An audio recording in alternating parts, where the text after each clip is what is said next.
E ela havia decidido nessa situação que ela não queria se casar com ele. Mas o rapaz, vendo que não conseguia conquistá-la, conquistou a mãe. E a mãe começou a trabalhar a cabeça da moça, com o tempo. E ela então, por não encontrar razões que justificassem a repulsa que ela sentia, acabou por concordar com o casamento depois de algum tempo. Ela se casou e logo em seguida ao casamento ela descobriu que o marido, agora já marido, ele era uma pessoa que não respeitava os votos do casamento. Ele era daquele tipo de homem que tinha a concepção de que ele não tinha nascido para uma mulher só. E ela, naturalmente, pensou no divórcio. Já era trabalhadora espírita quando ela se casou, tinha uma atividade de assistência no centro de promoção social que ela participava, e ela também participava de um trabalho mediúnico. Enquanto ela cogitava sobre a possibilidade da separação, um dia no trabalho mediúnico, espontaneamente, um mentor espiritual deu uma comunicação por um médium, informando a ela que estava no direito dela a escolha, mas que, em função dos trabalhos que ela já vinha desenvolvendo, da ligação dela com a instituição, e pelo fato de os espíritos a respeitarem no trabalho, que então eles haviam tomado a decisão de alertá-la, porque aquele atual marido havia sido abandonado por ela no passado, e naquele abandono foi que ele então se desviou no seu processo educativo e tinha adquirido vários vícios. E além disso, ela tinha também o compromisso de receber 3 filhos com ele. E esses espíritos estavam esperando o momento da reencarnação. Aí ela tomou a seguinte decisão: vou ter os 3 filhos e me separo dele. E aguardou então o tempo. Veio o primeiro filho, o segundo, o terceiro. E enquanto ela ia recebendo os filhos, ela foi amadurecendo no conhecimento espírita e na vivência que foi se acentuando ao longo do tempo da prática espírita. E ela havia já chegado então à conclusão, nesse tempo, de que ela não podia tomar a iniciativa da separação, porque a responsabilidade seria dela. Ela então, ao receber o terceiro filho, propôs ao marido: eu não estou propondo separação para você. Eu quero que nós dois eduquemos os nossos filhos, que são nossos. Mas nós não teremos mais vida marital, porque você não respeita. E eu não admito isso. Então nós viveremos sob o mesmo teto como irmãos para a educação dos nossos filhos. Ele não aceitou. E ele então abandonou o lar. Foi constituir família com outra pessoa. E ela ficou com os 3 filhos. Naquele momento em que ela estava contando a história, dava para perceber que ainda havia, de alguma maneira, alguma dúvida se ela havia ou não agido corretamente. Então nós perguntamos: é ou não válido o divórcio perante a lei divina? Ele deve ser evitado? O que fazer para evitar o divórcio? Se é que ele deve ser evitado. E as pessoas que já se separaram, como é que ficam, não é? O que elas podem fazer se o divórcio deveria ser evitado? Para dar continuidade ao assunto, é fundamental que a gente esclareça que não há, de maneira nenhuma, ânimo de julgamento aqui na nossa manifestação, porque o Espiritismo não nos autoriza a julgar os demais. E nós temos a convicção na experiência da vida de que a questão do divórcio, como todas as questões, dizem respeito somente aos implicados. As pessoas que estão envolvidas é que têm o direito de se manifestar em relação ao assunto, e ninguém mais, nem mesmo a família. Então não cabe, de maneira nenhuma, qualquer tipo de manifestação em termos de é certo, é errado, a pessoa deveria ou não deveria. Nós não entramos nesse tipo de cogitação. O que nós examinamos aqui não é um ponto de vista pessoal, nós aqui manifestamos o que a doutrina espírita nos ensina a respeito do assunto. Então nós vamos tentar encontrar a resposta para essas perguntas. Afinal de contas, o divórcio é válido perante a lei divina? A resposta está no capítulo 22 de O Evangelho segundo o Espiritismo. O Evangelho segundo o Espiritismo, neste capítulo, informa que o divórcio é lei dos homens, ou seja, uma lei civil da nossa sociedade, e que essa lei dos homens legaliza o que já existe de fato. Ou seja, quando já há uma separação de fato, então o divórcio só legaliza essa separação. Portanto, o Espiritismo não afirma que o divórcio é contrário à lei de Deus, porque reconhece que há situações em que efetivamente a melhor opção do casal pode ser o divórcio, porque não há uma ligação efetiva entre eles. E os Espíritos continuam dizendo, quando não há uma afeição mútua entre o casal, então, não havendo afeição mútua para eles, não há ligação efetiva do ponto de vista espiritual. Então há uma ligação material que está estabelecida por interesse ou por paixão sensual. Dessa maneira, não houve essa afeição mútua.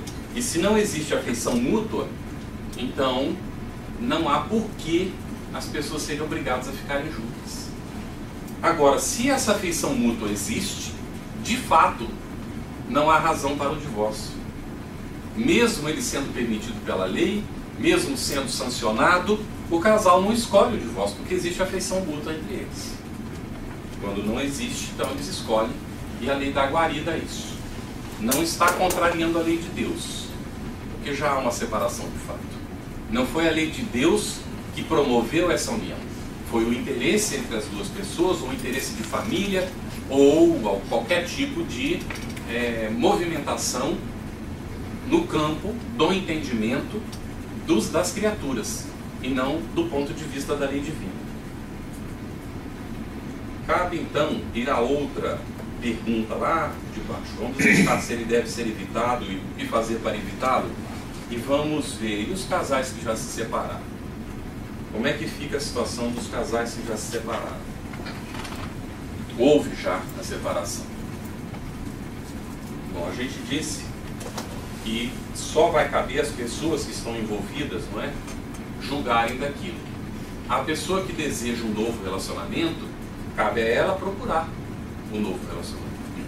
Encontrar, então, um par com quem ela possa manter uma relação estável, não é?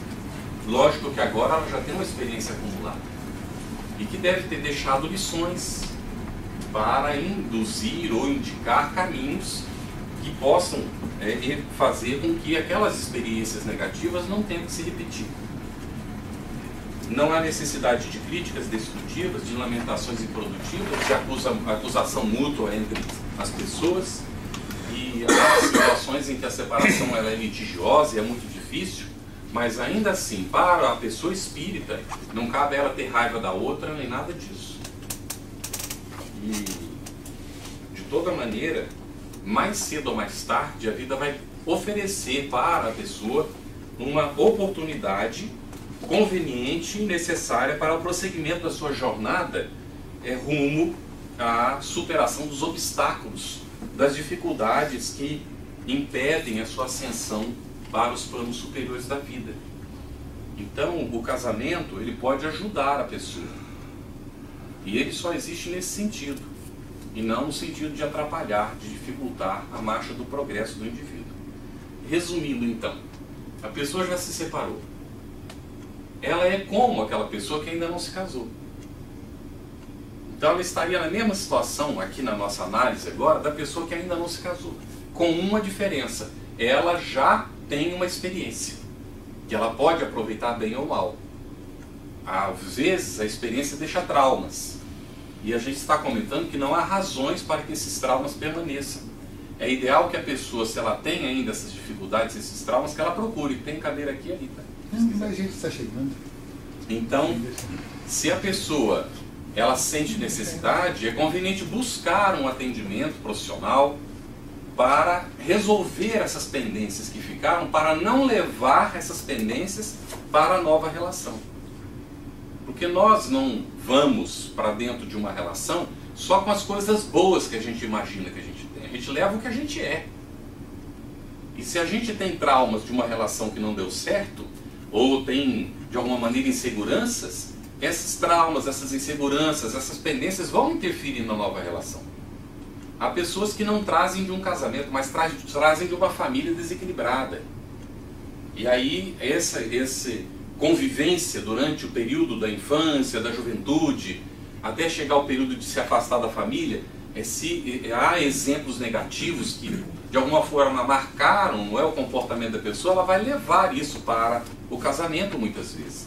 Isso pode dificultar a relação, pode dificultar o estabelecimento de um casamento estável, em função dessas problemáticas, que não tem nada a ver com esse casamento, mas que a pessoa deixou, permitiu que acompanhassem e que agora começam a interferir na relação. E isso, há um ditado que diz assim: há uma tendência nos filhos de repetirem os enganos dos pais, ou os comportamentos dos pais. Houve uma separação dos pais, a tendência é se separar. Mas isso não é assim, e não tem que ser desse jeito. Porque o indivíduo é livre para tomar uma decisão. Ele não necessariamente tem que repetir comportamentos, seja da família, seja de quem quer que seja. Ele tem a liberdade de decidir. Então há necessidade de um amadurecimento. E aí a gente vem àquela perguntinha que foi feita: o que fazer para evitar o divórcio? A gente chega à conclusão, do ponto de vista espiritual, que é necessário evitar o divórcio. Porque nós não fomos criados para nos casar e separar, casar e separar, casar e separar. A sociedade depende da estabilidade da família. Mas ainda assim é interessante considerar que os casais que estão se separando hoje, tem 2 lugares aqui, um ali. Os casais que estão se separando hoje não é propriamente porque eles são contra o casamento. Ao contrário, às vezes é porque eles querem um casamento mais estável, diferente daquele que estão tendo. E aí querem a separação para buscar uma relação que preencha, que complete mais. Mas se as pessoas não sabem como fazer isso, e não tem escola que ensine isso, infelizmente, porque mesmo dentro do lar, às vezes os exemplos são negativos, não são positivos, pelas experiências da vida.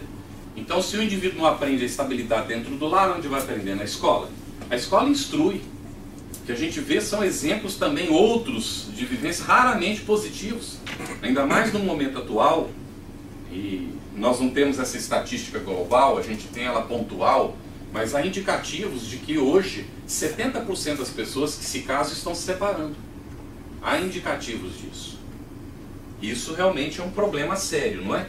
Então, o que fazer para evitar o divórcio? A resposta é namorar bem. Namorar? Bom, uma parte de nós aqui sabemos o que é isso, mas pode ter alguém que não sabe o que é isso, não é? Namorar bem. O que seria namorar? As pessoas namoram hoje? Namoram? Alguns namoram. Mas uma boa parte fica, não é? Uma boa parte fica. E quando você pergunta o que é ficar, a resposta sempre começa por um depende. E cada um define conforme as circunstâncias, conforme a experiência que teve. Então nós chegamos a uma conclusão muito objetiva de que ficar é falta de educação. Falta de educação da família em relação ao indivíduo que não aprendeu a respeitar a si mesmo nem ao seu semelhante. E o ficar é um problema gravíssimo, porque como ele não tem medida, pode acontecer qualquer coisa. Depende de com quem, de como as coisas estão se dando. E aí nós vamos examinar daqui a pouquinho a questão da sexualidade que está embutida dentro desse contexto. Então vamos ter uma visão histórica do namoro. Por muito tempo o macho seduzia a fêmea, né? O problema era da mulher. Antes disso ainda, o macho olhava a fêmea, ele decidia que ela servia para ele, ele pegava a clava, vocês sabem o que é uma clava, né? É um porrete desse tamanho, ia lá, chegava por trás quietinho e pam na cabeça dela. Ela desmaiava, ele agarrava pelo cabelo e arrastava para dentro da caverna. Se sobrevivesse, ia ser uma boa esposa, né? Ele punha a clava lá na saída para ela entender direitinho qual era o domínio dela. E a vida estava feita, não é? Depois, isso vai evoluindo, não é? Vai evoluindo com o tempo. E nós vamos encontrar na visão histórica do namoro, o namoro de jacaré. A minha mãe teve o namoro de jacaré, em que o interessado chegava, não é? E a mãe sentava no meio deles, um ficava um apontado no outro, se olhando, né? Se olhando. E era o máximo que acontecia até o noivado. Aí depois noivava, aí já começava a liberar um pouquinho, né? Isso não significa que eles às escondidas não acontecesse alguma coisa, porque às vezes ocorria depender do casal, né? Mas havia esse namoro de jacaré. Aí depois a coisa foi evoluindo mais, e o fato é que hoje os dois vão à luta. Não é apenas ele, não é? Tanto é que a gente olha, e ela ainda dentro do atavismo da sociedade, às vezes para partir para a luta ela pergunta primeiro: o que você acha da mulher que dá o primeiro passo, não é? Mas o ficar é uma coisa que rompe até com esse tipo de coisa. Então, nós vamos olhando que as pessoas vão escolhendo, cada um defende os seus interesses e tenta usar assim as possibilidades de acordo com os seus interesses. E às vezes o interesse naquele momento não é de encontrar uma pessoa para ter uma relação estável, é para passar um momento. Aí se encontra outra pessoa que está na mesma situação, os dois passam momentos, como se isso não tivesse consequência. Mas Emmanuel comenta que não há nenhuma relação que não traga consequências. Nenhuma. Nós não estamos falando de relação sexual, nenhuma relação do ser humano. Toda relação, ela estabelece um fenômeno natural de causa e efeito. Porque ao falar nós influenciamos a outra pessoa. E ela, ao falar, também nos influencia. E essa influência mútua vai provocar o desencadear de ocorrências internas e externas. E as pessoas que desencadearam esse processo são responsáveis por esse processo. Então, o namoro perdeu sentido para muita gente. Mas o que seria o namoro? Para que ele seria necessário? É uma fase de conhecimento mútuo, não é? Nesse momento assim, a gente está falando do namoro, pode parecer uma coisa quadrada. Eu queria lembrar aqui do Raul Teixeira, nosso irmão muito querido. Uma vez disseram para ele, né? Mas esse pensamento é muito quadrado. Aí o Raul imediatamente, muito espirituoso o Raul, né? Ele disse assim: eu conheço muitos redondos que estão caindo pela ribanceira. Então o quadrado pelo menos vai aos pum, pum, e ainda dá tempo de pensar e não cair na ribanceira, né? Então ele diz: eu prefiro ser um quadrado que não caiu pelo morro do que o redondo que já está rolando lá embaixo. Então, o pensamento pode parecer arcaico. No entanto, nós estamos observando algumas recrudescências, né? Algumas recuperações dentro da sociedade muito interessantes. Não são os evangélicos, mas os protestantes aqui, principalmente nos Estados Unidos, têm tomado, alguns deles, a decisão de ir para o casamento virgens. Decisão pessoal. Não é que o sexo tenha qualquer tipo de tabu, pelo menos do ponto de vista do espiritismo. Não tem mesmo, de jeito nenhum. O sexo não tem nada de pecado, de errado, nem nada disso. Mas existem certas componentes, não é? Muitas vezes as pessoas começam um relacionamento pela sobremesa. Aí depois, quando vai querer cozinhar junto, um não entende o outro, não sai caldo nenhum, não é? Aí correm para a sobremesa. Mas vai comendo a sobremesa que faz mal com o tempo. A pessoa enjoa. Aí chega à conclusão que não dá para viver só de sobremesa. E aí já é tarde, porque afinal de contas eles se atraíram por causa da sobremesa. E a situação não é boa. Então a fase do namoro é uma fase de conhecimento mútuo. Das pessoas saberem o que é um, o que é o outro. Eu me lembro da minha infância, quando a minha mãe se casou, ela tinha alguns irmãos ainda menores e que não tinham se casado. E eu, com os meus poucos anos de idade, talvez assim 4, 5 anos, eu me lembro dos meus tios trabalhando no campo. Eles trabalhavam durante toda a semana, levantavam às 5 da manhã e trabalhavam até às 5 da tarde. Aí vinham para casa para tomar o banho e dormir, porque não era muito cansativo o trabalho. Mas na sexta-feira havia uma exceção. Eles chegavam ao meio-dia em casa. E esse dia era um dia especial, porque eles iam tomar aquele banho especial. Não é que não tomavam banho durante os outros dias, mas aquele dia era um banho especial, porque à noite ia encontrar as namoradas. Então a gente via eles literalmente lixando as mãos, né? Porque forma aqueles calos, aí pega aquele tijolo de pó de mico, esfrega o calo para dar uma alisada, as unhas sujas, né? Então escovando as unhas para limpar. Não sei se passaram pela experiência, se chegaram a ver isso, mas aquilo eu ficava admirado de ver aquilo, né? Às vezes a gente comendo milho, uma vez até queimei minha mão, porque achei que já estava frio aquele arame de botar o milho, e queimei a minha mão enquanto os tios estavam lá, né? Se limpando para aquele encontro especial. E aí, o que acontecia com ela nesse período? Ela ia para o salão para colocar os bobs. Aí colocava os bobs e ia para casa, né? Porque tinha que fazer o permanente, demorava um tempo, né? Aí botava um lenço na cabeça, ia para casa, depois voltava para o salão para completar quando fosse o momento mais próximo dele chegar, né? Aí quando ele chegava, o que ele via? Ele via aquela belezura, não é?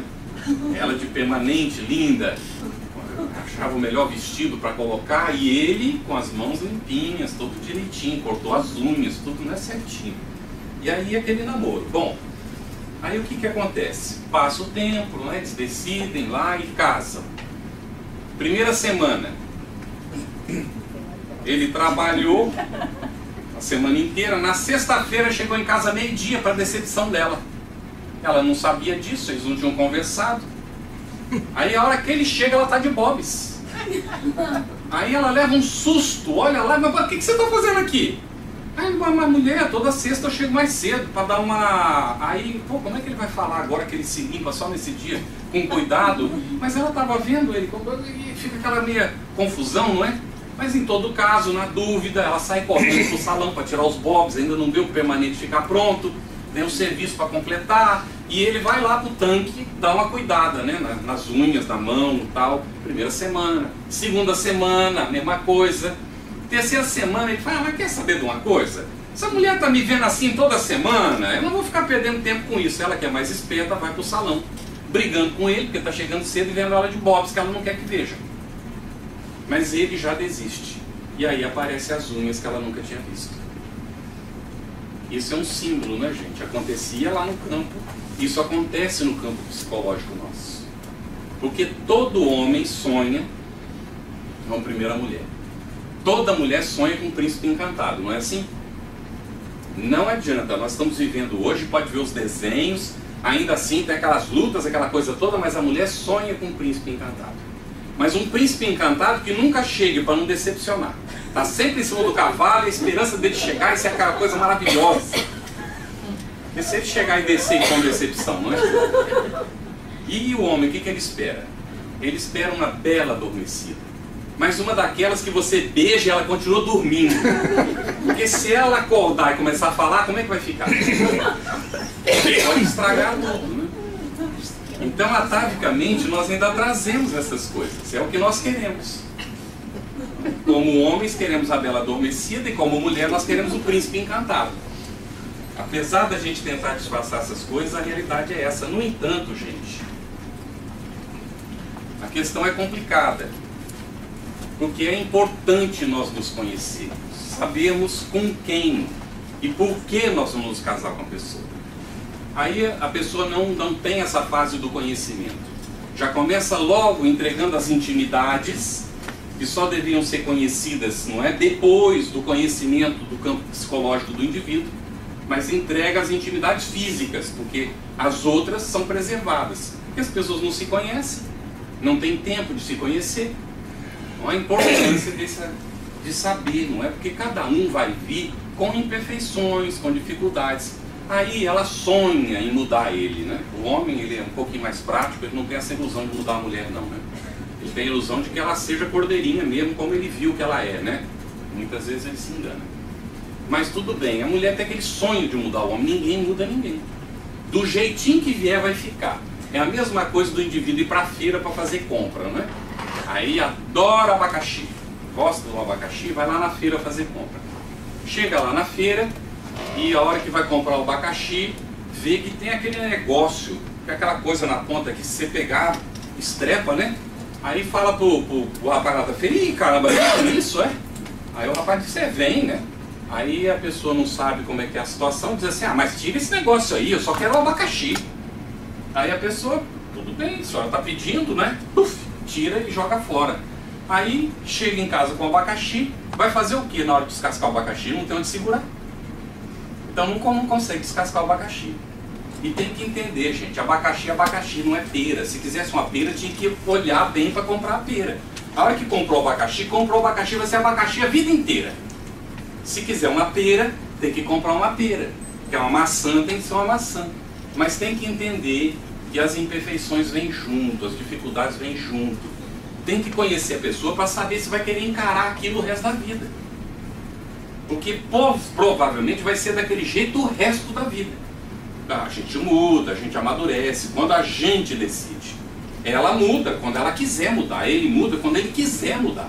Porque se não quiser, não vai mudar mesmo. Mas a gente não adapta um ao outro, adapta. Nós já vamos conversar sobre isso.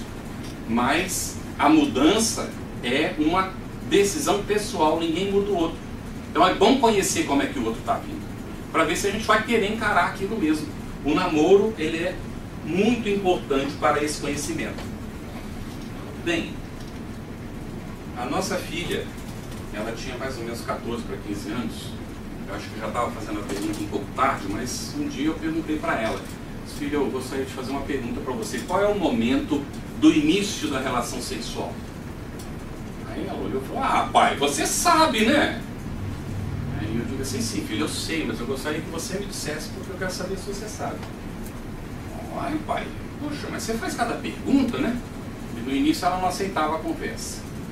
Depois foi se acostumando com a conversa, o diálogo, né? A gente foi recuperando isso. Houve um período que a gente perdeu e os pais têm que se fazer amigos dos filhos sem perder a autoridade, né? Para que quando eles cresçam a amizade permaneça. Porque a autoridade já não vai existir mais, ela vai ser em termos de diálogo, de influência, mais de conversa, não é? Então a amizade tem que permanecer. E a gente tentou desenvolver isso no período da vida dela, depois de muitas dificuldades, ela foi se acostumando com o diálogo. Então no início não aceitava e depois quando começava a dialogar, tinha vezes que 2 horas depois ela não queria parar. E foi num desses diálogos que nós perguntamos para ela, filha, qual é o momento do início da relação sexual? Pai, você sabe, né?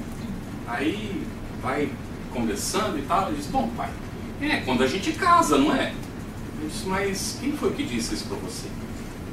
Você sonha, das conversas com a mamãe, com você, eu entendi isso. Eu digo, então vamos aqui examinar. O que é o casamento para você? Pai, poxa, você sabe, né? Eu digo, sim, filho, eu sei. Eu acho pelo menos que eu estou seguro disso, mas vamos ver se você sabe. Pai, não tem aquele lugar que a gente vai? Como é que é o nome daquele lugar que a gente vai? Aí eu falei que você está querendo referir ao cartório? Esse. O cartório, a gente vai lá e assina lá, não é? Aquilo lá que é o casamento. Eu falei, filho, então nós estamos com um problema sério aqui.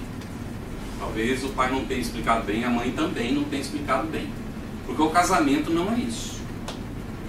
Aquilo lá é a finalização do processo para legalizar se a gente quiser. Hoje em dia, nem toda a sociedade obriga, a maior parte das sociedades não obrigam mais aquilo. Aquilo lá é uma opção já hoje em dia. Porque as leis estão considerando assim. No Brasil, pelo menos, viveu 2 anos juntos, tem relação marital. Se não tiver documento, não tem problema. Vale a relação marital, não é? Ou seja, o documento é só um fator de conclusão do processo, se o casal quiser.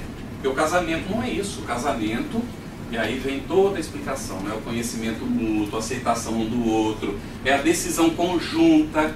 E o que acontece para que a pessoa se conheça efetivamente?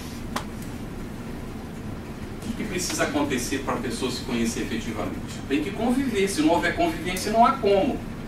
Então, aí ela continuou ali aguardando, né? Mas que hora que é o momento? Qual é o momento, afinal de contas, não é? Aí nós perguntamos para ela, qual é a consequência da relação sexual? Aí algumas pessoas dizem assim, nenhuma. Tem preservativo. É? A gente vai vendo as experiências da vida, né? Agora, recentemente, uma moça engravidou porque ela tomou antibiótico, ela ficou doente, estava tomando a pílula, e o antibiótico cortou o efeito da pílula e engravidou. se usa preservativo, o preservativo falha. Antigamente falhava mais, mas hoje em dia ele continua falhando. Ele pode arrebentar, o espermatozoide pode passar pela parede. Então, a consequência da relação, num primeiro momento, é natural, é a produção de um filho. É a consequência natural. Então, num primeiro momento, de uma maneira assim, mais prática e direta, o momento de iniciar a relação sexual é quando os dois estão preparados para ter os filhos. Psicológica, econômica e administrativamente. Porque já tem sua casa, o seu lar, a sua, né? Já está constituindo. Então esse é o momento. Ih, mas esse é quadrado mesmo. Oh meu Deus, está muito quadrado esse negócio, né?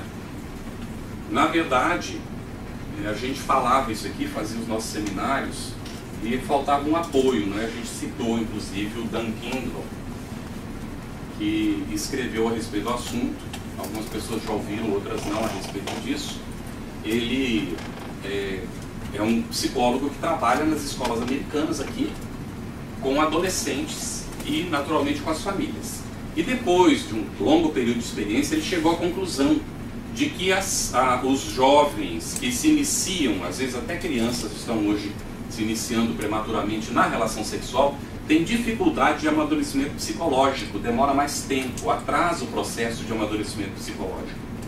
E ele então escreve num livro chamado Raising Cain, em espanhol é Cuidado com Lourinhos Consentidos, em português eu não vi a tradução.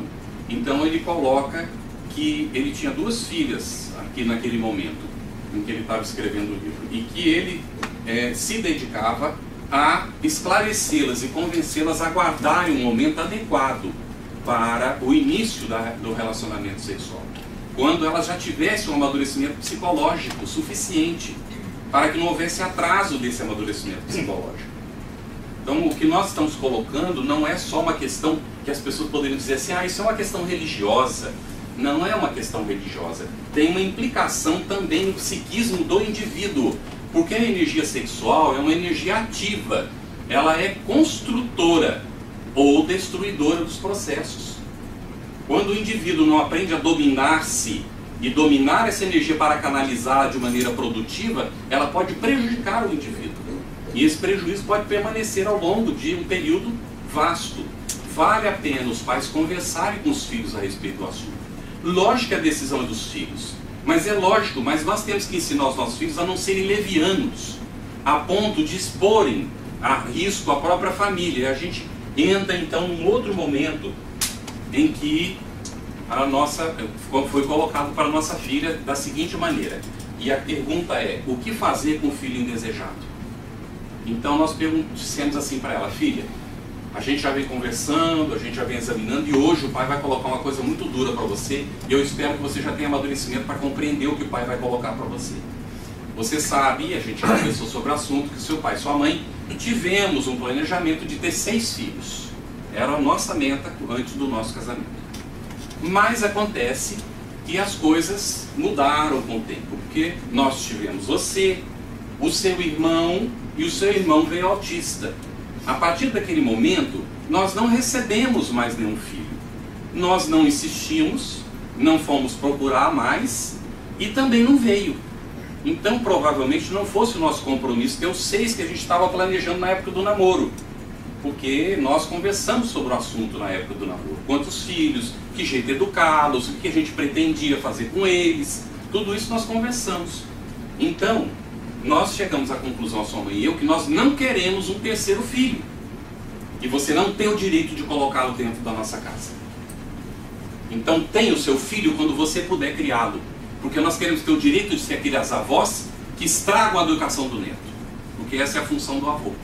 Dos pais é educar. Isso é brincadeira, né, gente? Porque há muitos avós que ajudam muito. A minha mulher, por exemplo, recebeu uma ajuda impressionante do avô dela no processo de educação que ela teve. Foi marcante a influência do avô. Então muitos avós ajudam e devem ajudar naturalmente. Mas a gente tem amigos que são avós e a gente tem conversado e eles dizem é muito diferente. É muito diferente. Porque a gente curte muito mais porque a gente não tem a responsabilidade que tem como pais. Então é muito diferente e a gente tinha colocado isso para nossa filha. Você não tem o direito de trazer para nós um neto que vai ser nosso filho. Porque na verdade é o que normalmente acontece. E aí há uma situação que é embaraçosa, mas que é uma realidade na sociedade. Geralmente a mulher fica com, alguns no ponto negativo colocam assim, com a carga. Não é carga, né, gente? Fica com a responsabilidade.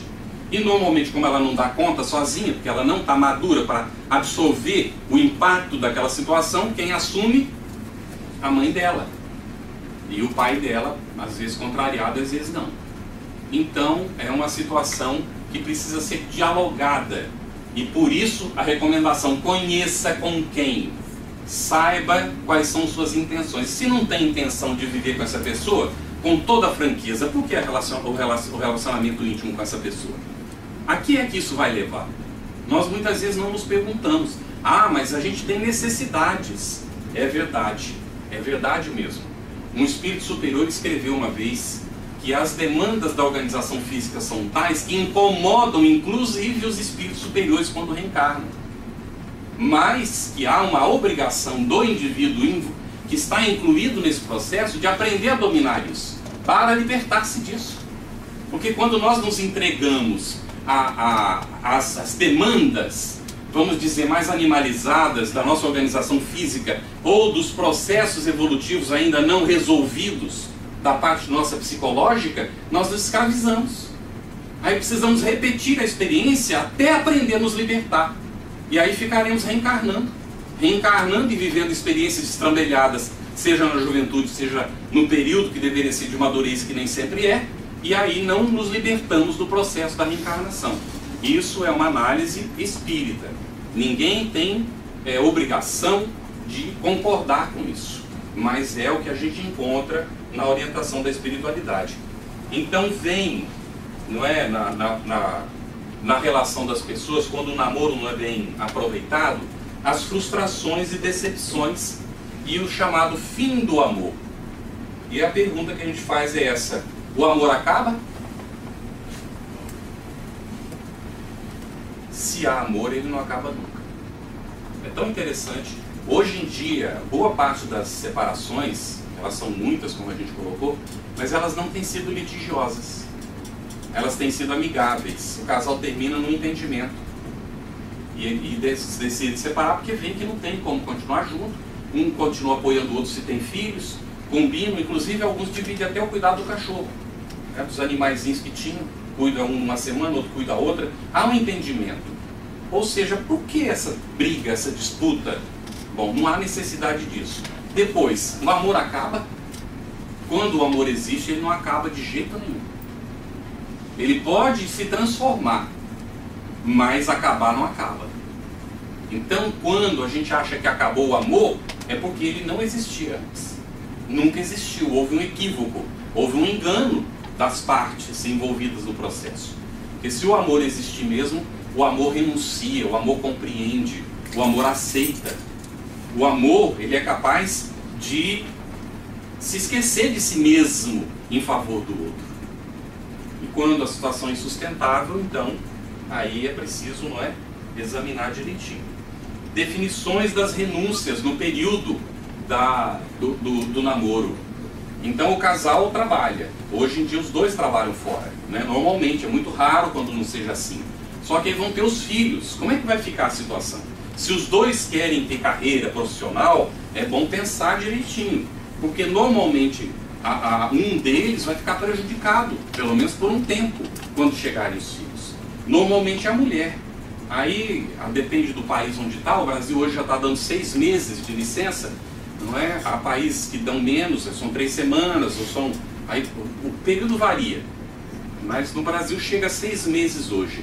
Mas há países do primeiro mundo que já estão liberando ou um ou outro, ou até revezando um com o outro, por um período muito mais longo. Porque tem se reconhecido a importância da presença paterna ou materna na atenção dos filhos.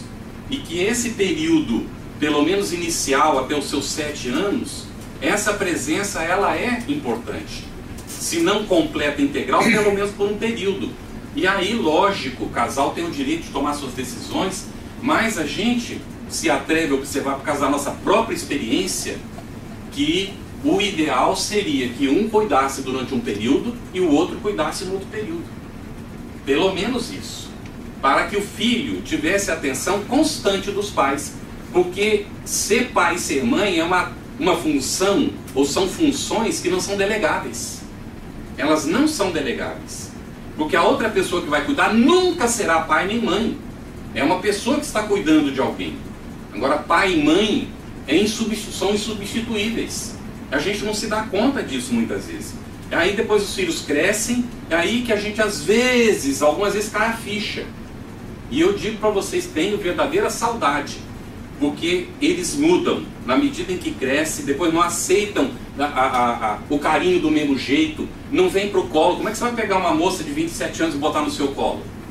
Então aquele período é uma coisa maravilhosa de convivência e que a gente às vezes perde, porque está muito preocupado com a carreira, de ganhar dinheiro para dar uma universidade melhor possível para ensinar os nossos filhos a sermos como nós somos, ignorando os filhos deles lá no futuro também, como nós estamos ignorando os nossos. Eu me atreveria de repente a fazer aqui uma análise, um comentário. O tempo é muito curto. Houve um momento em que a minha mulher é diplomata e a gente muda muito. Então, nos períodos em que ela se mudou, eu não consegui conciliar a minha carreira profissional com o trabalho dela. Eu tive que ficar em casa. E aí, a gente não tinha muita experiência ainda, e a gente não se dava conta do que significava isso. Até o dia que nós voltamos para o Brasil, eu tive que reassumir meu trabalho profissional. E aí a nossa filha, mais tarde, no período da tentativa de recuperação dela, ela dizia assim: eu me senti abandonada. As minhas amigas diziam assim para mim: pois é, a Lívia, que sabe, aprendeu na rua, porque os pais dela nunca estão com ela. Então era um momento muito difícil para ela, porque ela estava acostumada com alguém dentro de casa. E que depois já não estava mais, a partir dos 9 anos dela. Ela só foi ter o pai de volta lá pelos 13 anos outra vez em casa. E aí foi uma luta para conseguir recuperar. Uma luta, mas uma luta ferrenha, difícil.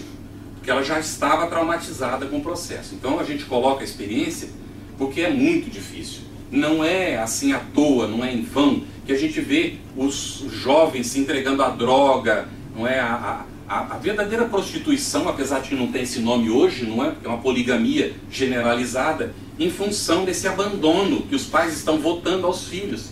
Mas não nos esqueçamos, esses serão os nossos avós, ou bisavós, porque nós vamos reencarnar. Aonde nós vamos reencarnar? Normalmente no círculo da família, que a gente está estabelecendo, não é só consanguínea, mas família por afinidade. Então a nossa responsabilidade é muito grande. Há nesse período de namoro a necessidade de definir as renúncias. Quem é que vai cuidar, quando, como vai ser a educação dos nossos filhos?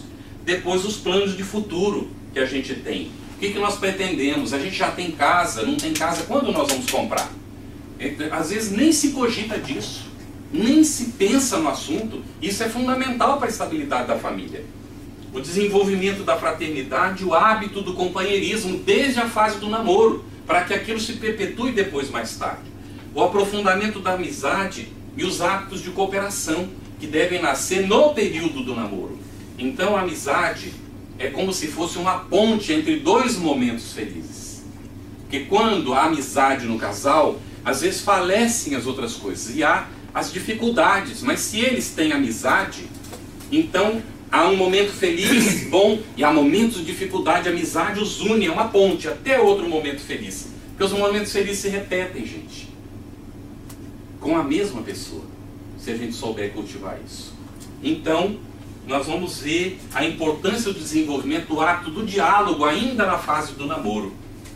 E depois nós vamos fazer uma pergunta outra vez: o que fazer para evitar o divórcio? Primeira resposta: namorar bem. Qual seria a segunda? Casar bem. Como casar bem? Tem que conhecer a pessoa. Bem, nós dissemos uma vez para a nossa filha: filha, encontrar alguém é mais ou menos como procurar uma agulha no palheiro com os olhos vendados. Não é fácil, não é simples. Então há uma programação no mundo espiritual, mas se a gente chega aqui nós podemos escolher qualquer pessoa para nos casar.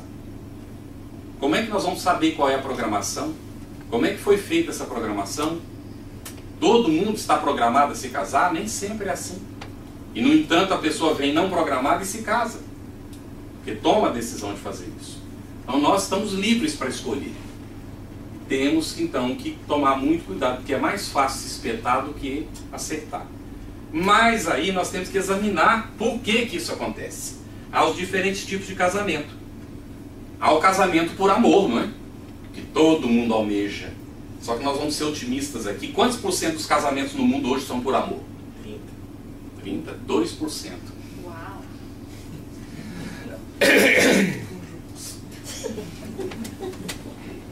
Tudo bem, gente? Mas não desanimemos não, porque existem casamentos por fraternidade também. Os casais são fraternos. E a gente já pode somar um pouquinho mais, né? Pode agregar um pouco mais.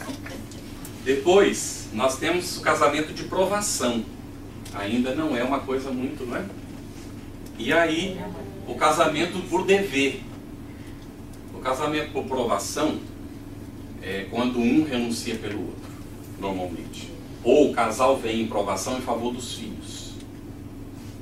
E existe o casamento por dever, quando o casal também, não é? Ele vem por dever, ele não vem simplesmente para provar. Ele assumiu aquele compromisso, renuncia e vem em favor da prole, em favor dos filhos que vão nascer, ou ele em favor dela, ou ela em favor dele. É o casamento por dever. É o nosso lá no capítulo 38 que examina isso. E o casamento acidental. Acidental é? Sim, acidental. Não era para ter aquele casamento, mas acontece. André Luiz descreve um casamento desses. Os Mensageiros, se não me falha aqui a memória, onde ele coloca essa situação. Ou Missionários da Luz. O indivíduo ele deveria ter reencarnado para cuidar de 8 mentores amigos que o ajudaram. E ele decide diferente. Chega aqui, ele foge na hora de cuidar deles e vai se casar com uma mulher que não estava prevista. Então é um casamento acidental. E nós vamos encontrar uma definição de Martins Peralva que ele fala que existem casamentos afins, fraternos e de expiação. Casamentos afins, fraternos e de expiação. Tem aumentado, graças a Deus, o número de casamentos por amor. Tem aumentado. Mas quando a gente começou a fazer essa análise há alguns anos, era 1% só. Então a gente já dobrou para 2%. E a gente tem esperança de que seja mais do que isso, tá certo? A formação do lar. O lar é diferente de casa. Casa são as paredes, os móveis, aquilo tudo que coloca lá dentro. O lar é a conjugação dos indivíduos que compõem aquela casa ali, que constituíram aquela casa. Então o lar, ele vai existir somente se houver entendimento entre as pessoas. Se não há entendimento, não há lar. Isso pode ser aprofundado, no entanto, nós não temos muito tempo, a gente vai deixar assim. Aí, quando o lar está bem formado, chegam os filhos. Vamos examinar uma situação da adaptação do casal, que é fundamental. Quando eu era jovem, tinha mais ou menos uns 13 anos, eu estava trabalhando numa mercearia, e o dono da mercearia, ele saía na hora do almoço, ele ia para a casa dele, porque tinha menos movimento, e então ele deixava por nossa conta a mercearia. E vinha, normalmente, num período, um rapaz. Eu tinha uns 13 anos, ele tinha mais ou menos uns 23, 24 anos. Ele era professor e estava casado. E ele vinha para conversar comigo. E nas conversas dele, uma vez ele me disse: você sabe que eu sou casado, né? Sim, você já me falou isso. Eu disse: mas você não sabe que nós não temos filhos, né? Não, você já me falou isso também. Então, nós não temos filhos. Mas você sabe há quanto tempo nós estamos casados? Não, isso eu não sei. Vai fazer 1 ano e meio. Sabe por que a gente não tem filhos ainda? Eu disse: não sei. Ele disse assim: porque eu ouvi de um senhor, eu era jovem ainda, e eu ouvi de um senhor a seguinte afirmativa: que o casal não deveria ter filhos logo de cara. Porque todo casal passa por uma etapa de adaptação ao outro. Porque traz diferentes experiências de família, não é? De educação que recebeu. E o casal precisa de um tempo para se adaptar um ao outro. Então ele disse: olha, no mínimo 1 ano, ideal 2 anos. A partir daí programa os filhos. E aí o senhor ainda me disse uma coisa, que se o casal deseja fazer alguma viagem na vida, que faça antes de receber os filhos. Porque senão só vai fazer a viagem mesmo para curtir depois que eles forem adultos. Isso se eles não entregarem os netos para serem cuidados pelo casal. Então, se tiver aquela viagem dos sonhos, faça antes. E ele disse, eu e minha mulher temos esse sonho. E é uma coisa muito boba, né, para se a gente considerar hoje, porque na verdade eles moravam no interior de São Paulo e tinham o desejo de conhecer a praia, que eles não conheciam, não tinham ido a Santos ainda. Então eles estavam programando os dois para ir fazer uma viagem para a praia antes de ter o filho. Você vê como são as coisas, né? A coisa parece muito insignificante para a nossa época hoje, mas eu só fui ver praia quando eu tinha 15 anos. E provavelmente porque ele falou isso, porque eu fiquei com vontade de conhecer a praia. Então, ele comentou isso. E os dois ainda estavam passando por essa fase de adaptação, eles iriam fazer no final do ano essa viagem, e quando voltasse, ou na viagem, ela engravidaria, que era o que eles estavam programando. Porque o filho iria nascer depois do segundo ano, quase entrando no terceiro, eles já estavam bem adaptados um ao outro. Achei tão interessante, guardei para mim, porque eu tinha certeza que eu ia me casar. Não? Aí eu vou contar para vocês o significado da adaptação na nossa experiência. Primeiro dia que a minha mulher me convidou para ir na casa dela, eu fui chegando, tinha mais gente junto com a gente, ela convidou a gente para um almoço, era a primeira vez que eu ia para a casa dela. E aí quando ela chegou, ela tentou abrir a porta e a porta emperrou, ela teve que empurrar a porta para abrir, né? Achei muito estranho, mas tudo bem. Aí a gente entra, a hora que eu olho assim, tinha 3 pares de sapato no chão dela. E ela foi, puf, tirou o outro, ficou o quarto ali na porta, né? E aí eu vi aquilo e levanto a cabeça, um móvel que deveria estar encostado na parede estava puxado para frente. No chão, estavam aquelas manchas assim, pozinho de taco, não é, juntado no chão, palha de aço ali. E eu olhei aquele negócio e espantei, não é? Aí ela viu o meu espanto e disse assim, é que eu morava aqui com mais 2 pessoas e elas se mudaram recentemente. E como a gente tem planta dentro de casa, elas aguavam e não secavam. Tinha tapete, então virou essas manchas. Eu não tenho dinheiro para pagar alguém para vir fazer, então eu faço nas minhas horas livres. Vou fazendo conforme eu posso. Tudo bem. Aí entramos. Quando eu entro na casa que eu olho, tudo verde. Me deu o maior susto, eu vinha do campo, né? Verde é lá fora, né? Dentro de casa. Dentro de casa nada de verde, né? Verde é lá pra fora. Tudo verde, sofá verde, cortina verde, tudo verde. Eu peguei aquele susto de novo, né? Mas tudo bem. Aí nos sentamos ali no sofá, né? Começamos a conversar. E matuto que vem do interior, não é? Quando é meio-dia já tá tarde para almoçar, não é?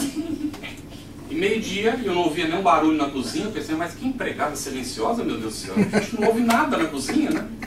Aí, meio-dia e meio, ela diz assim para mim, né, e para os colegas dela que estavam juntos, e amigos da gente, vamos lá para a cozinha para a gente preparar alguma coisa para comer? Aí eu disse assim, eu não sei cozinhar, eu posso ajudar a cortar alguma coisa. E me levantei. No momento que eu me levantei para acompanhar, eu tomei a decisão. Eu já vinha mais ou menos decidido, mas ali eu decidi. E eu com essa eu caso, a não ser que ela não queira. Por que eu tomei essa decisão?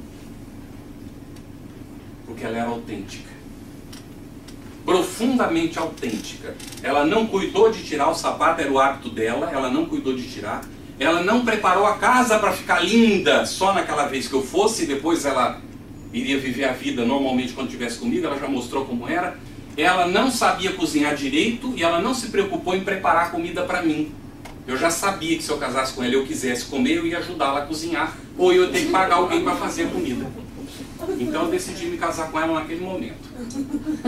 Bom, como uma semana depois do namoro, né, eu já tinha proposto casamento para ela, não deu outra, né? 11 meses depois nós estamos casados há 32 anos. Mas a adaptação é uma coisa tremenda, porque logo no início do casamento, ela dizia assim para mim, eu levantava muito cedo, trabalhava às 7 da manhã, então às 6 horas da manhã eu estava de pé, e ela na cama ainda, porque ela começaria a trabalhar às 9. Então ela levantaria mais tarde. Ela dizia assim para mim, acende a luz, querido. Eu dizia, para quê? Não precisa. Eu era esquizofrênico, não é? Eu botava tudo organizado, a camisa branca primeiro, a outra eu já sabia qual cor era, parará, o terno aqui. Aqui embaixo as meias pretas primeiro, as azuis aqui, as marrons aqui, Tudo certo, as cuecas, eu sabia a cor da cueca, que estava tudo colocadinho, dobradinho, direitinho, que eu não deixava me refazer, eu fazia. Tudo certinho. E ela vocês já viram, não é? Ela, o outro lado, o sapato lá na entrada e tal. Bom, o tempo passou. E quem fosse lá em casa não encontraria mais os pares de sapato da minha mulher na entrada de jeito nenhum. Resolvi o problema. Resolvi nada. Não, nem catava. Ela chegou à conclusão que aquilo me incomodava na convivência. E ela passou a recolher os sapatos. Só que o tempo passou e apaga a luz, eu não encontro nada mais. Nada. E ela hoje me acusa de desorganizado. Eu aprendi com você. Mas eu sou mais feliz agora. Então, a situação é de adaptação. A gente tem que se adaptar ao outro. E tem que aceitar o outro como ele é. Ela tomou a decisão de tirar o sapato porque ela quis tirar. Se ela não fizesse isso, eu tinha uma solução. Ou eu catava ou eu contratava alguém para tirar o sapato, para não ficar incomodado nem criar briga. Não é? Mas ela percebeu isso e ela catou. E a casa também deixou de ser verde. Com o tempo, ela não gosta de verde dentro de casa de jeito nenhum. Nem planta mais tem, porque incomoda. Então são coisas que a gente vai se adaptando, vai mudando, os gostos vão sendo, né? Um vai influenciando o outro. E é normal isso, faz parte. A mudança é crescimento. A gente não pode chegar dentro e querer como um concreto armado, ficar sempre do mesmo jeito e ainda afirmar, como antigamente havia orgulho em dizer, né? Eu já passou 30 anos, não mudei nada. Que infeliz é um sujeito desse, né? Que infeliz é um sujeito desse. Bom, então nós vamos ver, gente, que o lar ele é composto, como André Luiz coloca, no capítulo 20 de Nosso Lar. Composto pelo sentimento feminino e o sentimento masculino. O sentimento feminino no ângulo reto, na vertical, e o ângulo e a reta na horizontal, que é o sentimento masculino, e do ângulo reto que forma vai nascer o lar. Então, André Luiz, quando está descrevendo isso, na verdade é a irmã Laura quem descreve, e ele só registra que ela ouviu de um médico espiritual aquele assunto. É ali naquele momento inicial, não está colocando nem o nome de homem nem de mulher. Está falando de sentimento masculino e sentimento feminino. Não homem e mulher. Então não importa qual dos dois cuida do sentimento. O que importa é que haja o equilíbrio entre sentimento masculino e feminino dentro do lar. Eu me sinto confortável para falar no assunto porque houve períodos que eu tive o cuidado, eu tive que estar atento à família, lá dentro. E hoje, com a experiência que eu tenho, sendo necessário, eu renunciaria ao meu trabalho com toda tranquilidade para cuidar da minha família. E espero que isso permaneça para uma outra encarnação, com toda franqueza. Porque a família é muito mais preciosa do que qualquer carreira que a gente possa fazer na vida. Mas infelizmente a gente não consegue ver quando a gente está mergulhado, especialmente porque a sociedade, a família mesmo nos prepara para serem competidores, os que são líderes. E nos esquecemos de ser líderes dentro da nossa própria família. Então, é importante considerar isso. Estabelecer o culto do Evangelho em casa, ou o estudo do Evangelho em casa, é um fator crucial para que a família possa se reunir em torno do Evangelho. O ideal é a leitura todo dia com a família. Todo dia. Não é uma vez na semana, por 40 minutos. Nós estamos fazendo experiência de 8 para 9 anos. Nós lemos todo dia em casa, em família. Porque isso é uma revolução na nossa vida, nos ajuda muito, nos fez nos aproximar mais e a discutir e examinar as problemáticas da vida no momento em que a gente está estudando as obras espíritas em família. Então o que a gente recomenda é o que a gente faz. Eu queria terminar aqui com um conto, na verdade é um texto de Stephen Kanitz, ou Kanitz, administrador em Harvard. Ele escreve um texto sobre o segredo é renovar o casamento. Esse é o texto, o segredo do casamento. Então ele vai dizer o seguinte: o segredo do casamento não é a harmonia eterna. Os arranca-rabos são inevitáveis. O segredo no fundo é renovar o casamento e não procurar um casamento novo. Esse é o resumo da história. Meus amigos separados não cansam de me perguntar como eu consegui ficar casado 30 anos com a mesma mulher. As mulheres sempre mais maldosas, na opinião dele, não é minha. E os homens, não é? Não perguntam à minha esposa como ela consegue ficar casada com o mesmo homem, mas como ela consegue ficar casada comigo. Os jovens é que fazem as perguntas certas, ou seja, querem conhecer o segredo para manter um casamento por tanto tempo. Geralmente são os jovens que querem saber. Ele diz assim, ninguém ensina isso nas escolas, pelo contrário. E eu não sou especialista no assunto. Como todos vocês sabem, eu deveria estar falando com alguém que eu conhecia. Dito isto, a minha resposta é mais ou menos a que segue. Hoje em dia o divórcio é inevitável. Não dá para escapar do divórcio.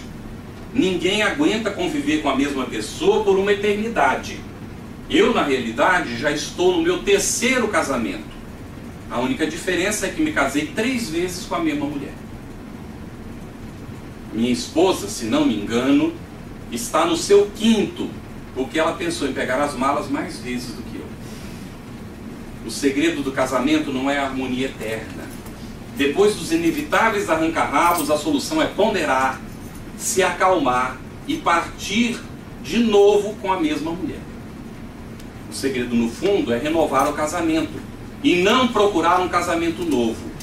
Isso exige alguns cuidados e preocupações que são esquecidos no dia a dia do casal. De tempos em tempos é preciso renovar a relação. De tempos em tempos é preciso voltar a namorar, voltar a cortejar, voltar a se vender, seduzir e ser seduzido. Eu interrompo aqui e pergunto, quantos de vocês homens, pode levantar a mão se quiser, dão flores para as mulheres? Já deram flores? Quantos de vocês homens já deram flores para as mulheres? Beleza, uma boa prática, interessante. Quantas de vocês mulheres já deram flores para os homens? Olha, 1, 2, 3, 4. Se você olha, é menos. Aí eu pergunto para os homens, sejam sinceros.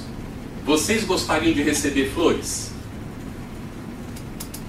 Olha, mulheres, a maioria dos homens gostariam de receber flores. Uau! Tudo bem? Precisa ser amanhã. É um carinho, lógico que sim. Precisa ser já amanhã. Muito bem, é outra forma. A gente perguntou das flores, não é? É uma forma a flor. Aí um dia desses, ele não está aqui não, né? Você prepara o jantar e coloca uma flor para ele, onde ele for sentar. Então vê a flor que ele gosta, descobre qual é e coloca para ele.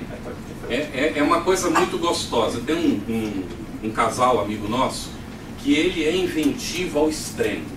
Eu vou só contar 2 dele. Um dia ela desceu para ir para o trabalho, quando ela chegou lá embaixo na garagem, tinha um carro lá, novo. Mas isso tudo bem, né, gente? É lógico, é maravilhoso. Acontece que ela teve que voltar para pedir ajuda para ele, porque o carro estava embalado, inteirinho embalado. Ele se deu ao trabalho de embalar o carro para ela. Aí ela voltou e disse, meu marido, como é que eu vou para o trabalho? Não vai dar tempo de desembalar o carro. Então, outro dia, outra vez, ela está usando um creme. Olha a paciência do homem. Ela está usando um creme de rosto. Esses cremes são caros, as mulheres usam um pouco, não é? E tal. Quando ela foi chegando numa certa parte dele mais profundo, tocou uma coisa dura.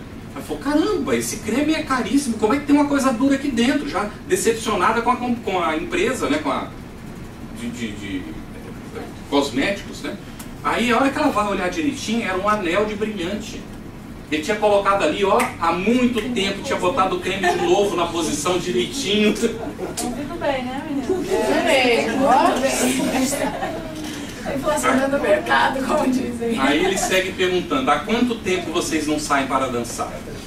Há quanto tempo você não tenta conquistá-la ou conquistá-lo como seu par, como se fosse, né, o seu par potencial, como se fosse um pretendente?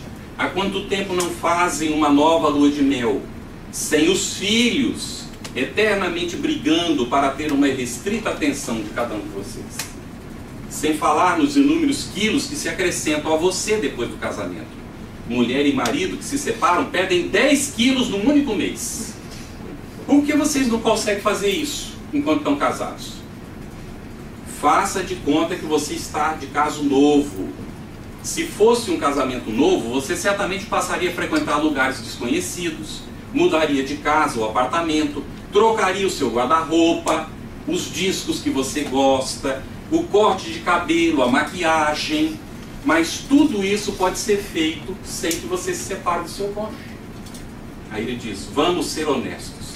Ninguém aguenta a mesma mulher ou marido por 30 anos com a mesma roupa, o mesmo batom, com os mesmos amigos, com a mesma piada.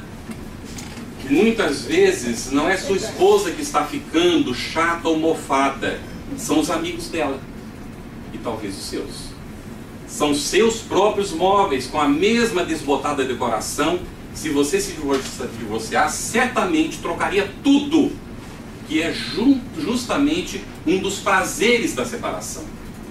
Quem se separa se encanta com a nova vida, nova casa, novo bairro, novo círculo de amigos. Ele diz, não é preciso um divórcio litigioso para ter tudo isso. Basta mudar de lugares e interesses e não se deixar acomodar. Isso, obviamente, custa caro. E muitas uniões se esfacelam porque o casal se recusa a pagar esses pequenos custos necessários para renovar o casamento. Mas se você se separar, sua nova esposa vai querer novos filhos, novos móveis, novas roupas, e você ainda terá a pensão dos filhos da união anterior. Ou ela hoje, né? Porque dependendo da situação, ela é que paga a pensão. Não existe essa tal estabilidade do casamento, nem ela deveria ser almejada por ninguém. O mundo muda, e você também, seu marido, sua esposa, seu bairro, seus amigos. A melhor estratégia para salvar um casamento não é manter uma relação estável, mas saber mudar junto. Todo cônjuge pode evoluir, estudar, aprimorar-se, interessar-se por coisas que jamais teria pensado fazer no início do casamento. Você faz isso constantemente no seu trabalho, para sobreviver no trabalho.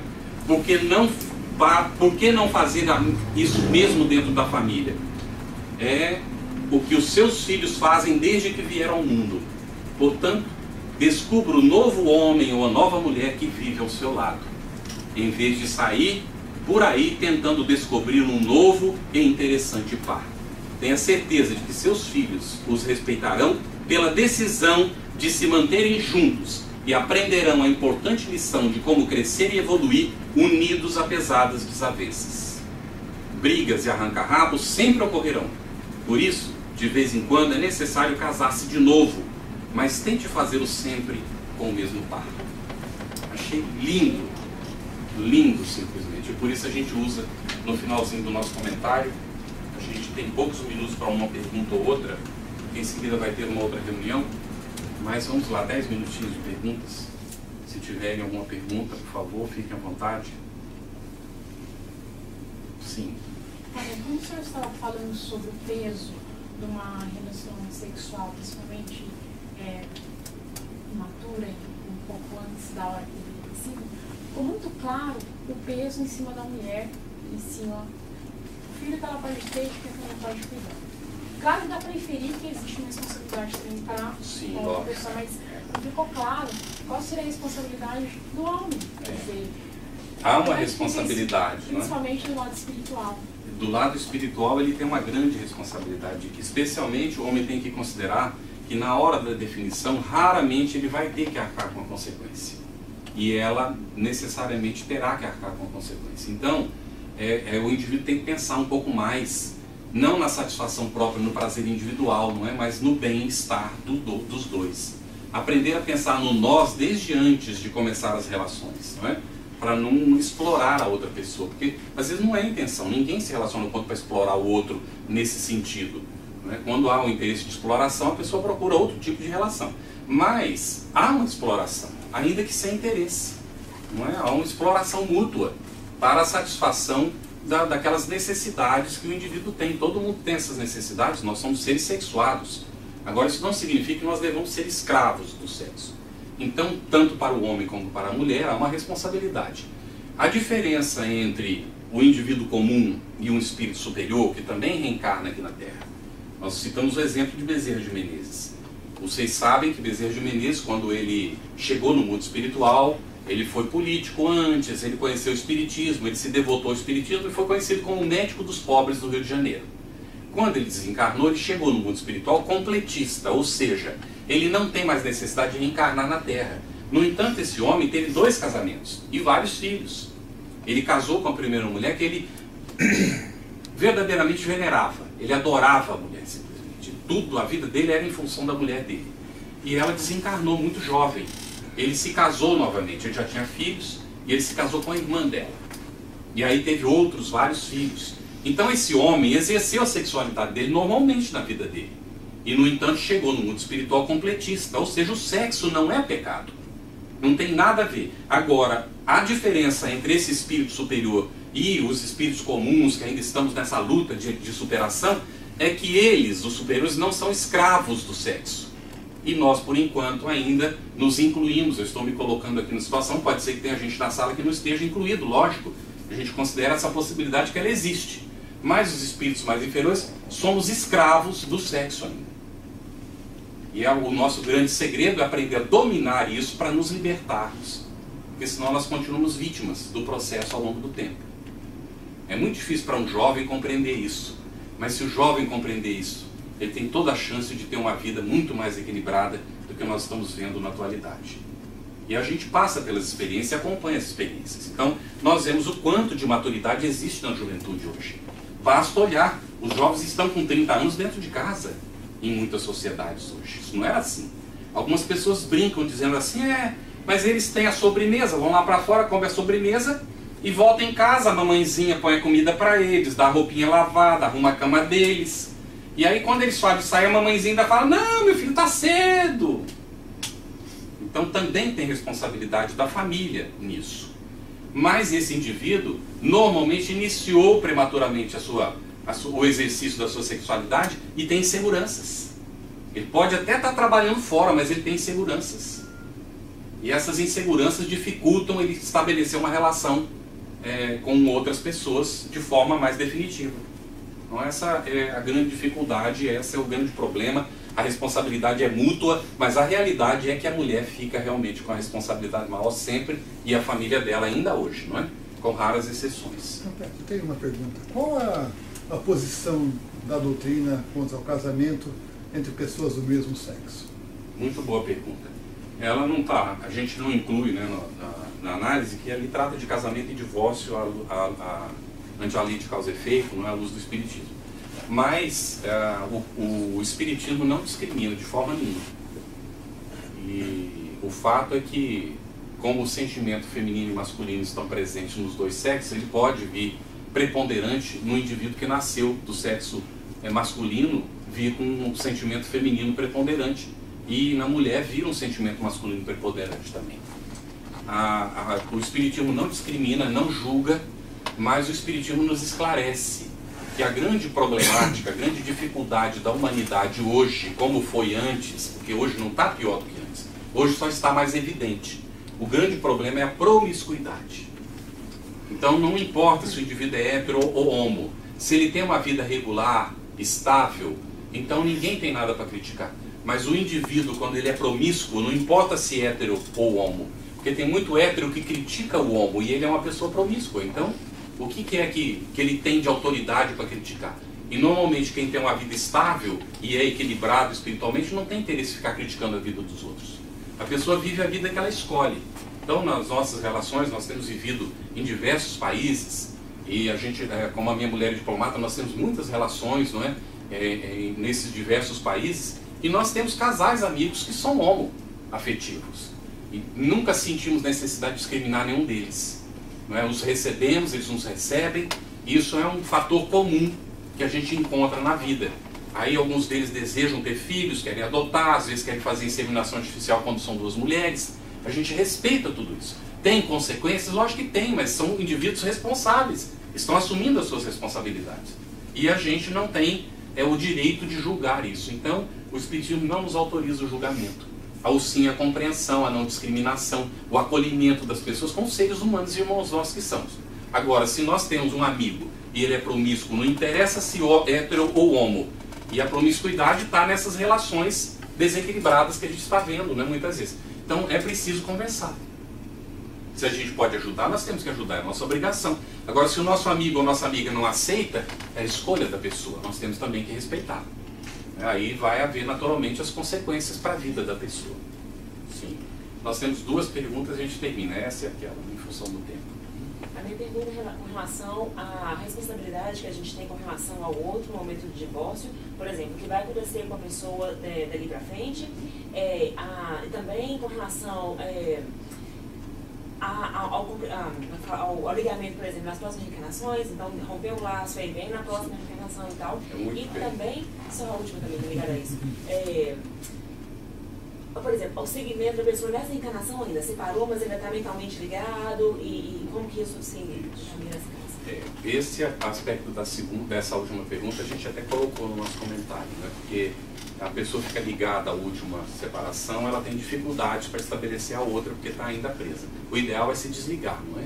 Se tem necessidade, busca um profissional, um terapeuta, não é? Faz aqueles diálogos, vai haver uma orientação, tem especialistas no campo do divórcio hoje que pode ajudar a pessoa a se desligar e superar aquela dificuldade. Há traumas, às vezes, porque ainda hoje o homem, a mulher muito raramente faz isso, mas ainda há homens que perseguem a mulher. Ela toma a decisão da separação e ele persegue. Mas persegue de diversas formas.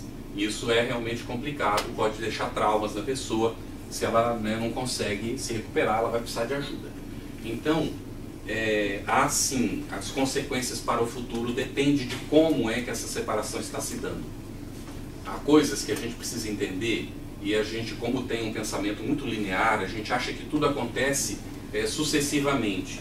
E as coisas não acontecem necessariamente em sucessão. Tem uma lei de causa e efeito, mas a lei de causa e efeito, ela é ampla. Hoje em dia, com a energia quântica, a gente tem uma ideia melhor para poder compreender isso. Ela não é linear como Newton colocava, newtoniana, é mais bem quântica. Porque, vamos dizer, uma pessoa se separou da outra, chegaram à conclusão de que não dava, os dois se separam de uma forma madura. Por que é que essas duas pessoas vão ter que necessariamente ter uma relação marital numa outra vida para completar um processo? Não necessariamente. Eles poderão programar de uma outra forma se ainda ficaram coisas pendentes. Se eles têm que se encontrar, pode ser colega de trabalho, pode ser um irmão do outro. Tem várias opções que vão se apresentar e depois eles vão reprogramar. Não necessariamente, você vai ter que aguentar esse marido outra vez se você não suportar ele até o fim. Bom, gente, isso era um pensamento antigo, não é? A pessoa tem que examinar. Lógico que uma pessoa que renuncia pela outra, ela se ilumina.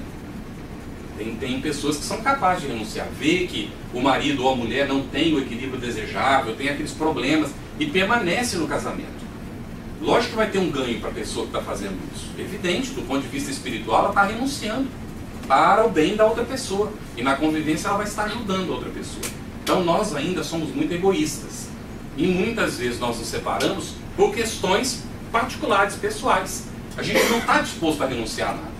E num casamento não é possível que ele se mantenha. E ainda tem um detalhe. Segundo a gente vai entendendo do que Canitz coloca aqui, se a pessoa não consegue ser feliz com aquela que está casado, não necessariamente vai ser feliz com outra. Pode ser que seja. Mas não significa que vai ser. Agora, que se houvesse um empenho dos dois, provavelmente a felicidade poderia estar nesse casamento mesmo. Então o ideal é buscar ou se conhecer antes de estabelecer uma relação considerada mais estável. Esse é o ideal, não é? E uma vez se separou, há pendências ou não há, vai ser examinado. Depois no futuro ninguém precisa ficar preso nisso, se martirizando. Aí tem os filhos, vão cuidar dos filhos o melhor que puder. Vão fazer o melhor por eles. O ideal não era a separação, porque todo filho sofre. Não adianta querer achar que não. E é muito interessante que os pais, mesmo quando não percebam nos filhos as reações, que procurem atendimento profissional para os filhos. Porque vai ficar o trauma. É muito raro que não fique. Pode acontecer de não ficar, mas é muito raro. Porque ainda que eles absorvam isso, e né, quem teve pais separados, deve ser autoexaminar para ver se não deixou algum tipo de sequela.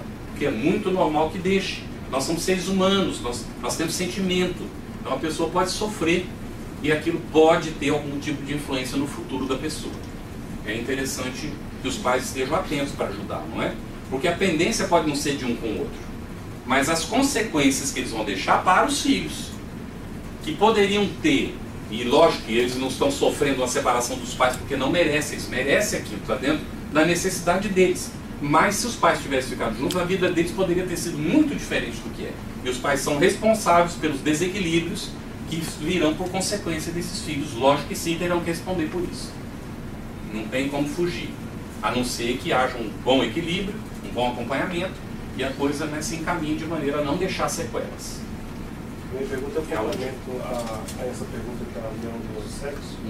E a minha dúvida é se é possível que essas relações sejam programadas como são programadas as relações entre pessoas de sexos diferentes na vida anterior para acontecerem na vida aqui no plano. A sua pergunta é muito boa e profunda. Não sei se todo mundo ouviu, não acho que todo mundo ouviu a pergunta. Ele estava colocando se essas relações homoafetivas, elas são programadas numa outra encarnação, ou programadas antes da própria encarnação, no intervalo entre um e outro. É muito difícil a gente ter resposta a isso. Com toda franqueza, eu não tenho uma resposta para lhe dar. Vou lhe comentar pela lógica, não é, da coisa. Nada acontece sem que haja, de alguma forma, uma permissão da lei divina. Nada. Tudo que acontece está permitido pela lei divina.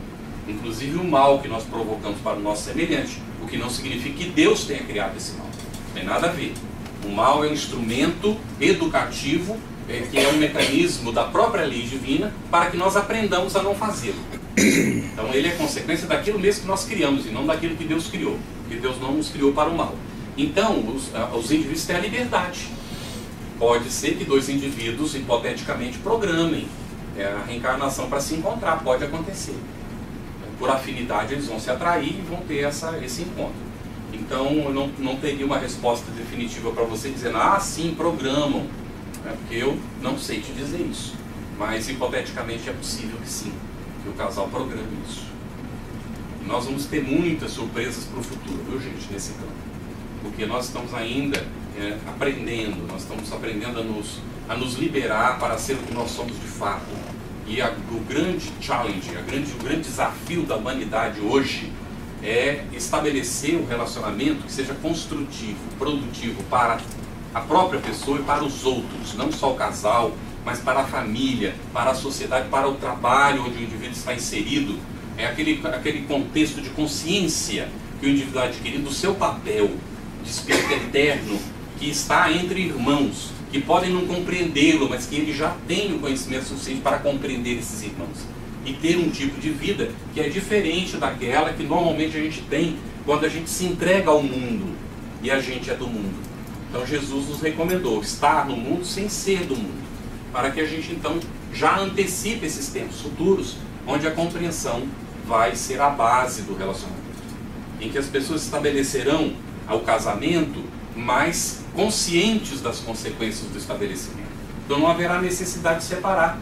Quando o casal se unir com consciência e se unir por amor efetivamente, o divórcio desaparece naturalmente da sociedade, ainda que legalmente ele continua existindo no papel. Então é a mesma coisa do duelo. Antigamente havia, hoje não há o duelo. Não há o duelo como era antes, mas o duelo continua. O duelo continua dentro da família, continua dentro das empresas, uma digladiando com a outra, entre os países e assim sucessivamente. Então muda a figura, mas o fato ainda continua existindo. Nós temos muitas necessidades de aprender a respeitar o nosso semelhante.